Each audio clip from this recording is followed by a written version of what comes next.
খেলৰ পূৰ্বে match fixing কৰিছে বিজেপিয়ে। মেচ ফিক্সিঙৰ নায়ক প্ৰধানমন্ত্ৰী নৰেন্দ্ৰ মোদী। লোকসভা নিৰ্বাচনৰ পূৰ্বে মোদীয়ে কেনেকৈ কৰিছে মেচ ফিক্সিং। খেল আৰম্ভ হোৱাৰ পূৰ্বেই দুজন খেলুৱৈক গ্ৰেপ্তাৰ কৰি জেলৰ ভিতৰত আবদ্ধ কৰি দিলে মোদীয়ে। प्लेयर को खरीदकर कैप्टन को डराकर मैच जीता जाता है। क्रिकेट में उसको मैच फिक्सिंग कहा जाता है। हमारे सामने लोकसभा का चुनाव है। अंपायर किसने चुने? नरेंद्र मोदी ने। हमारी टीम में से मैच शुरू होने से पहले 2 खिलाड़ियों को अरेस्ट करके अंदर कर दिया। तो भाइयों और बहनों, ये जो चुनाव हो रहा है, नरेंद्र मोदी जी इस चुनाव में मैच फिक्सिंग करने की कोशिश कर रहे हैं। प्रधानमंत्री नरेंद्र मोदीয়ে ইভিএম অবিহনে বা মেচ ফিক্সিং অবিহনে 400 পাৰ শ্লোগান কেতিয়াও দিবলৈ সাহস নকৰে। সংবাদ মাধ্যম সামাজিক মাধ্যমৰ ওপৰত হেঁচা নিদিয়াকৈ বিজেপিয়ে 180 খনৰ ওপৰত আসন লাভ কৰিব নোৱাৰে। ये जो उनका 400 सीट का नारा है, ये बिना ईवीएम के, बिना मैच फिक्सिंग के, बिना सोशल मीडिया और प्रेस पर दबाव डालकर खरीदकर ये 180 पार नहीं होने जा रहा है। सब मिलाकर দিল্লীৰ ৰামলীলা মৈদানত অনুষ্ঠিত হোৱা লোকতন্ত্ৰ বচাওক শীৰ্ষক কাৰ্যসূচীত অংশ লৈ লোকসভা নিৰ্বাচনৰ পূৰ্বে কংগ্ৰেছৰ বেংক একাউণ্ট বন্ধ কৰি দিয়া বুলি দাবী কৰি কংগ্ৰেছ সাংসদ ৰাহুল গান্ধীৰ দাবী। এই সময়ত বিভিন্ন ৰাজ্যলৈ প্ৰচাৰ চলাবলৈ ৰাষ্ট্ৰীয় পৰ্যায়ৰ নেতাসকল যাব লাগিছিল বা বেনাৰ পোষ্টাৰ লগাব লাগিছিল, যদিও বেংক একাউণ্ট বন্ধ কৰি দিয়াৰ বাবে পৰা নাই। এয়া কেনেধৰণৰ নিৰ্বাচন অনুষ্ঠিত হৈছে? ধনৰ বলত চৰকাৰ ভাঙি আছে, বিৰোধী নেতাক জেলত ভৰাই থৈছে। এই মেচ ফিক্সিং কেৱল নৰেন্দ্ৰ মোদীয়ে কৰা নাই, 3-4 কোটিপতিয়ে মিলি এই মেচ ফিক্সিং। প্ৰধানমন্ত্ৰী নৰেন্দ্ৰ মোদীৰ বিৰুদ্ধে এইদৰে সৰব হৈ উঠে কংগ্ৰেছ নেতা ৰাহুল গান্ধী। हमें कैंपेन चलाना है, हमें लोगों को प्रदेशों में भेजना है, पोस्टर लगवाने हैं। सारा का सारा जो हमारे रिसोर्सेज हैं, बैंक अकाउंट बंद कर दिए गए। तो ये कैसा चुनाव हो रहा है? नेताओं को धमकाया जाता है, पैसे देकर सरकारों को गिराया जाता है, नेताओं को जेल में डाला जाता है। केजरीवाल जी को, सोरेन जी को ये पूरी की पूरी मैच फिक्सिंग करने की कोशिश की जा रही है। और ये मैच फिक्सिंग सिर्फ नरेंद्र मोदी नहीं कर रहे हैं, ये मैच फिक्सिंग नरेंद्र मोदी और हिंदुस्तान के 3-4 सबसे बड़े अरबपति मिलकर कर रहे हैं। यह सच्चाई है। और यह मैच फिक्सिंग क्यों हो रही है? भाइयों और बहनों, इसका सिर्फ एक लक्ष्य है कि हिंदुस्तान का संविधान, जिसने इस देश के गरीब लोगों को भविष्य दिया, सपने देखने का हक दिया, उस संविधान को हिंदुस्तान के गरीब जनता से के हाथ से छीनने के लिए यह मैच फिक्सिंग की जा रही है। ইপিনে লোকতন্ত্ৰ বচাওক শীৰ্ষক কাৰ্যসূচীত অংশ লৈ শিৱসেনাৰ প্ৰাক্তন মুখ্যমন্ত্ৰী উদ্ধৱ ঠাকৰেই উত্তপ্ত কণ্ঠৰে বক্তব্য ৰাখি মোদী চৰকাৰক কঠোৰ ভাষাৰে সমালোচনা কৰে। যদি কল্পনা সুনীতা ভণ্টিয়ে একেলগে যুঁজ দিবলৈ ওলাই আহিব পাৰে, তেন্তে আমি ভাই ককাইসকলনো কেনেকৈ পিছত ৰৈ থাকিব পাৰোঁ? কল্পনা সুনীতা ভণ্টি, তোমালোকে চিন্তা নকৰিবা, কেৱল আমিয়েই নহয়, সমগ্ৰ হিন্দুস্তান তোমালোকৰ লগত আছে। अपनी 2 बहनें हिम्मत से लड़ रही है। अगर बहन हिम्मत से लड़ रही है तो भाई कैसे पीछे रहेगा? और इसलिए हम सब दोनों अपनी जो बहनें हैं, कल्पना जी हैं, सुनीता जी हैं, आप चिंता मत करो, सिर्फ हमें नहीं, पूरा अपना देश हिंदुस्तान आपके साथ में है। কেজৰিৱাল সোৰেনক গ্ৰেপ্তাৰ কৰিলে জনতাই ভয় খাব বুলি ভাবিছে বিজেপিয়ে, কিন্তু ভাৰতীয়সকল ভয় খোৱা বিধৰ নহয়, যুঁজ দিয়া বিধৰে। अगर बीजेपी सरकार को ऐसे लग रहा होगा कि अरविंद जी को अरेस्ट किया, हेमंत जी को अरेस्ट किया तो लोग डर जाएंगे, लेकिन उनको आज तक पता नहीं, उन्होंने अपने देशवासियों को कभी पहचाना नहीं। मेरे भारत का हर कोई डरने वाला नहीं, लड़ने वाला है।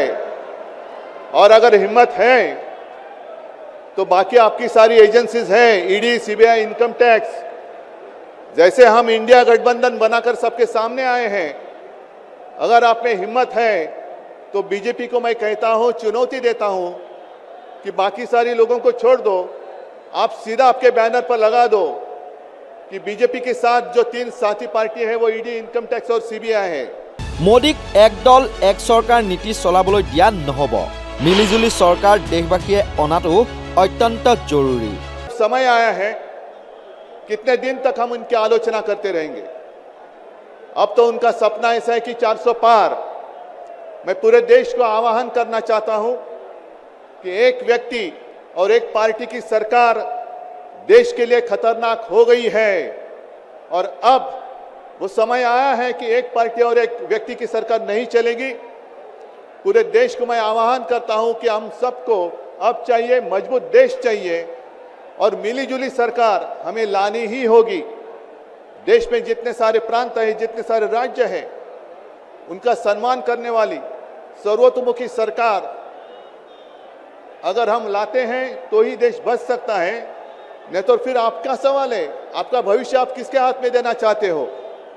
हम सारे आए हैं चुनाव के प्रचार के लिए नहीं आए हैं, हम प्रजातंत्र की रक्षा के लिए आए हैं।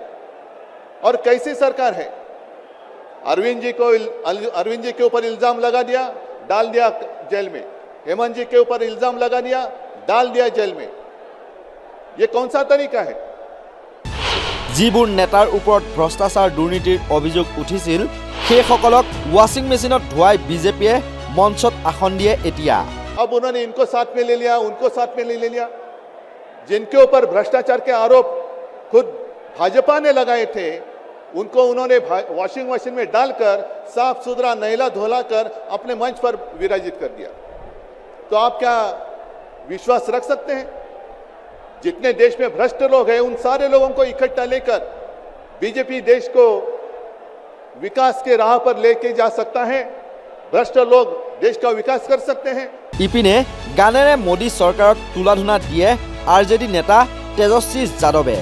एक बार विश्वास कीजिएगा, अगर इंडिया सरकार की अलायंस की सरकार बनती है तो नौजवानों को हम लोग नौकरी देने का काम करेंगे, बेरोजगारी को दूर करेंगे और जाते जाते बहुत सारे नेताओं को बोलना है, लेकिन एक अंत हम करेंगे एक गाने के साथ।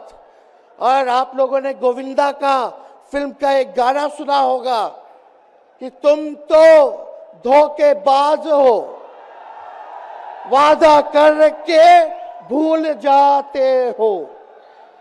रोज रोज मोदी जी तुम ऐसा करोगे, रोज रोज मोदी जी तुम ऐसा करोगे, जनता जो रूठ गई तो हाथ मलोगे। अरे तुम तो धोखेबाज हो, वादा करके भाग जाते हो। ইয়াৰ উপৰি মোদীৰ বিজেপিয়ে দাবী কৰাৰ দৰে 400 পাৰ নহ'ব, 400 পৰাজিতহে হ'ব বুলি উল্লেখ কৰি সমাজবাদী পাৰ্টিৰ নেতা তথা প্ৰাক্তন মুখ্যমন্ত্ৰী অখিলেশ সিং যাদৱৰ মন্তব্য আড়ম্বৰেৰে বিদায় দিয়া হ'ব মোদীক। 400 पार, ये लोग जो नारा दे रहे हैं 400 पार, अगर आपके 400 पार हो रहे थे तो आम आदमी पार्टी के नेता से आपको घबराहट किस बात की है? किस बात की घबराहट है? आपने अरविंद केजरीवाल मुख्यमंत्री को जेल भेज दिया,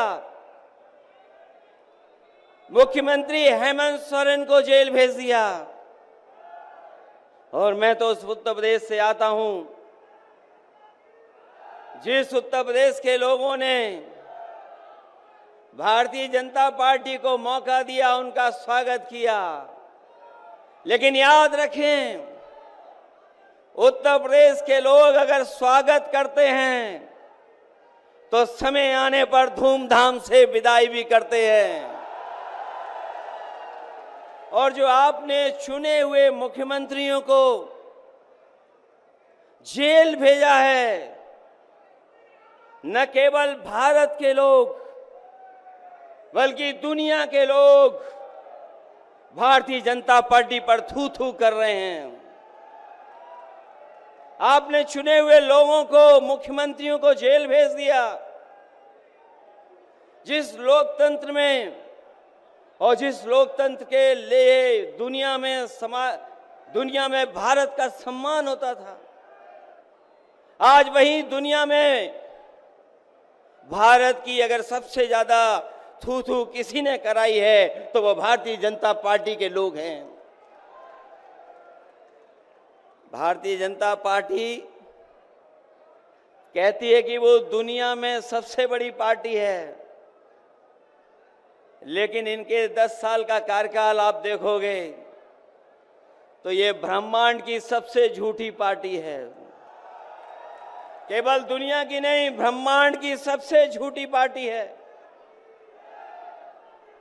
और जो लोग ईडी, सीबीआई, इनकम टैक्स को आगे कर रहे हों, उन्हें सत्ता में रहने के लिए, सत्ता को बचाने के लिए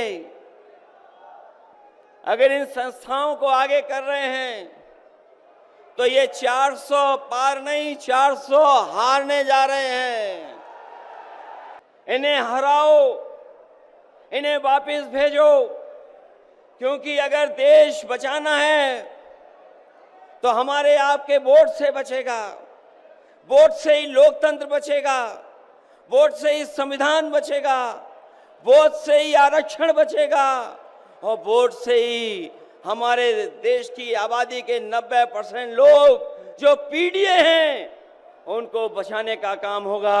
मुझे उम्मीद है कि आज जो रामलीला मैदान से संदेश जा रहा है ये देश के कोने कोने मर जाएगा, और जब चुनाव शुरू हो गया है तो वोट पड़ेगा तो न केवल दिल्ली से भारतीय जनता पार्टी साफ होगी बल्कि देश से भी भारतीय जनता पार्टी साफ होने जा रही है। ইয়াৰ পৰি ৰামলীলা ময়দানত অনুষ্ঠিত হোৱা উক্ত কাৰ্যসূচীত অংশ লৈ অৰবিন্দ কেজৰিৱালৰ পত্নী সুনীতা কেজৰিৱালক সিংহৰ লগত তুলনা কৰি সিংহক কেতিয়াও পিঞ্জৰত আবদ্ধ কৰি ৰাখিব নোৱাৰে বুলি দাবী কৰাৰ লগতে অৰবিন্দ কেজৰিৱালে দিয়া এক বাৰ্তা পাঠ কৰি দিয়ে জনসাধাৰণক উদ্দেশ্যি। देशभक्त और ईमानदार इंसान है। ये बीजेपी वाले ये कह रहे हैं कि केजरीवाल जी जेल में हैं, इन्हें इस्तीफा देना चाहिए। क्या केजरीवाल जी को इस्तीफा देना चाहिए? क्या उन्हें इस्तीफा देना चाहिए? केजरीवाल जी को इन्होंने गिरफ्तार कर लिया। आपके केजरीवाल शेर है, शेर। ये ज्यादा दिन तक उनको जेल में नहीं रख पाएंगे। करोड़ों लोगों के दिल में बसते हैं केजरीवाल। जिस बहादुरी और साहस से वो देश के लिए लड़ रहे हैं, कई बार मुझे लगता है कि आजादी की लड़ाई में वो एक फ्रीडम फाइटर थे जो देश के लिए लड़ते लड़ते शहीद हो गए। इस जंग में भी केजरीवाल जी को शायद भारत मां के संघर्ष के लिए भेजा है। এটা কথা ধ্ৰুৱ যে বিশেষকৈ দিল্লীৰ মুখ্যমন্ত্ৰী অৰবিন্দ কেজৰিৱালক গ্ৰেপ্তাৰ কৰাৰ পাছতে আজি প্ৰথমবাৰলৈ এইদৰে Congress, up, Trinamool Congress, CPI, CPIM, CPIML, Samajwadi party, Trinamool Congress, RJD, NCP, শিৱসেনাৰ উদ্ধৱ ঠাকৰে গোট, ঝাৰখণ্ড মুক্তি মৰ্চা, PDPকে ধৰি বহুত দল সংগঠন একেখন মঞ্চতে স্বেচ্ছাচাৰী বিজেপিৰ বিৰুদ্ধে একত্ৰিত হোৱা দেখিবলৈ পোৱা গ'ল। 2024 লোকসভা নিৰ্বাচন পাৰ হোৱালৈকে এই একতা থাকিবনে তথা মোদী চৰকাৰৰ বৰভেটিত যে এই একতা বা মিত্ৰতাই কঁপনি তুলিছে সেয়া নিশ্চিত। নিউজ ডেস্ক ৰিপৰ্ট, নৰ্থ ইষ্ট নাও।